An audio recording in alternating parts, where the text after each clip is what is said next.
Hey there, and welcome to our section on curves. Now, curves are super...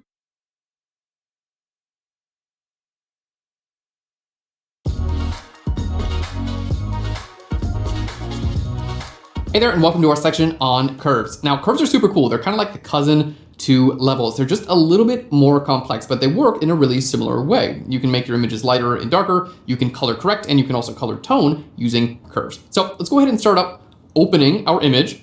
Let's just go to our tools and techniques folder inside of our sample images, and I'm gonna go down to curves.jpg and hit open. Let's hit F for full screen. So to create a curves adjustment layer, same deal like levels, click there and go to curves. Okay, now we're gonna start off with a general overview here, and you guys are gonna see a lot of real similarities to how levels work. Starting with our point here on the left.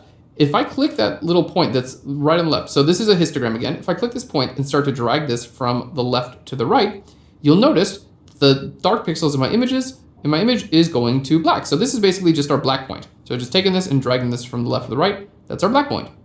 Pretty cool. Now, if I take this point here and drag that from the right to the left, this is our white point. So anything that's lighter than this is now going completely white. Okay, so we have our black point and our white point, similar to how we have on our levels. Now for the midpoint, you can just click here in the middle and drag that up, making your midtones lighter, or drag that down, making your midtones darker. Pro tip, you can just click and drag right off of it and it'll reset. Okay, now as far as your input levels go, okay, remember that's your black point. Okay, everything darker than this is getting black. Now if I take and drag this upwards, then the darkest pixel of my image is getting lighter. So I can then combine these two together, there we go, to create interesting effects. And this is basically combining those two graphs that we had with levels. So left to the right is basically my black point, and up and down is making the darkest pixel in my image lighter. If we go up here, it's just all white. Okay, same deal with this guy up here. If I go to the left, it's making everything that's to the right of this completely white. And if I come down, it's making the lightest pixel darker. Okay, so you can use these in conjunction, click and drag that in there as well, and get something extremely fun, just like that. All right, so that's basically how curves work. Similar graph, we've got our histogram here. Here's how curves differ from levels. They get a little bit more complicated because you can actually add more points. So with levels, we just had our black point, our midpoint, and our white point. Curves, you can have a bunch of different points. For instance, if I want to take my highlights and make those brighter, I can do that. But I can also click here and make my shadows darker. Okay, this is an S curve and it's just adding contrast. Now, that doesn't look horrible. I can continue to go in here and add points if I want to, and we get a really complex graph. And before too long, it's gonna start to super degrade our image and we'll get something that really doesn't look that good. Most of the time, you are not going to be making this many points on a curves adjustment layer. Just wanna show you that you can. Okay, let's go ahead and undo that. Now, this is our primary mode here. Okay, this will allow you to click and drag your points. You can also, let's just undo that, choose a pencil mode, which is kind of fun, in which you can actually just draw your own curves if you want. So you can get some really fun stuff just drawing your own curves. You can put like random points in random places. Obviously, most of us are not going to do this, but it just shows you that you really can adjust your image. So you can say, okay, we'll do something like that, a little bit more normal. I don't really use this pencil that much. I find it's more helpful to use this most of the time. Also, with curves, super cool, you've got your black point, midpoint, and white point. So our black point, if I want to make, boom, that's going to be black, and everything darker than that's going to get black too. Let's reset that. Same with our white point, I can make that white. Everything lighter than that's going to get pure white. And we can use our midpoint as well. So our midpoint, I can click right about there. Not only is it going to define our middle gray, but it's also going to help color correct. It's going to reduce the amount of blue wherever I click. If I click on blue, that is. It's going to take the color wherever you click and try to put it to a neutral gray. So it's going to adjust your curves accordingly. So I could click here. I could click on one of these pink. There we go. And it's going to try to push it towards green because you can see her dress has got magenta in it. What it's going to try to do is it's going to try to put more green in my image to compensate to bring it back to the midline there. That's why if I take my midpoint and I click on magenta, we've got some green. Okay. If I click right here on blue, it's going to go towards yellow. All right. And if I click on yellow, it's going to add more blue. Okay, so it's just trying to compensate to neutralize and balance out colors, which is cool.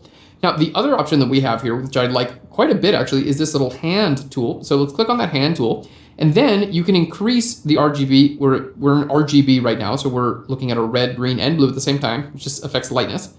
I can increase the lightness or increase or decrease the lightness by clicking on my picture. So if you don't like the whole, oh, I got to use this graph here to work on my picture, then you're going to love this little hand tool, because I can click, for instance, and click right here and drag that down, and it's just gonna make that area darker, okay? I can drag this up and it's gonna make that a little bit lighter. I can drag this down, it's gonna make that even darker. It's important to note here that this tool does not know the difference between a wall and the ocean and a person and the sky. It's doing it based on light levels. If it's a similar light level to this, and if I click and drag it brighter, it's gonna get brighter. If it's a similar light level to this and I make it darker, it's gonna get darker. Okay, so you can see that happening around my image. I can click here and make it a little bit darker. It's basically just gonna take my lights and make them a little bit darker. I can click here and make my shadows lighter if I wanted to.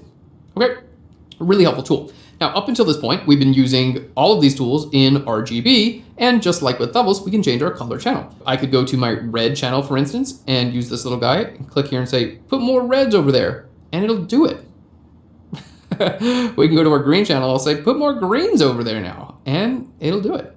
We go to our blue channel and say, reduce those blues, and it will do that. It's gonna push them towards yellow. Maybe we can increase our blues in the highlights.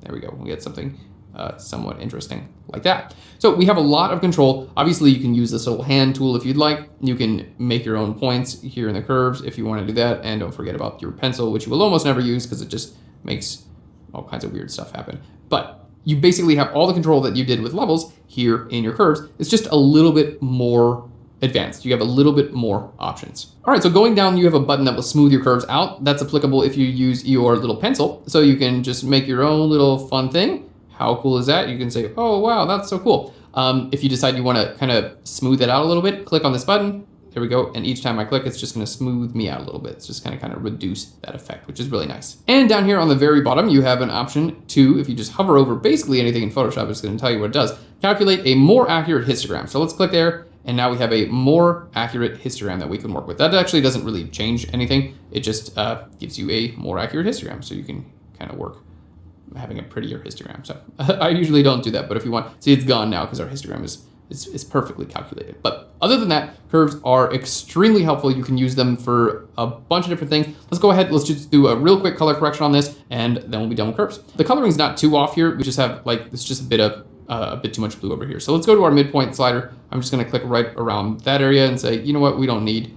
as much blue there. And you can kind of continue to click around.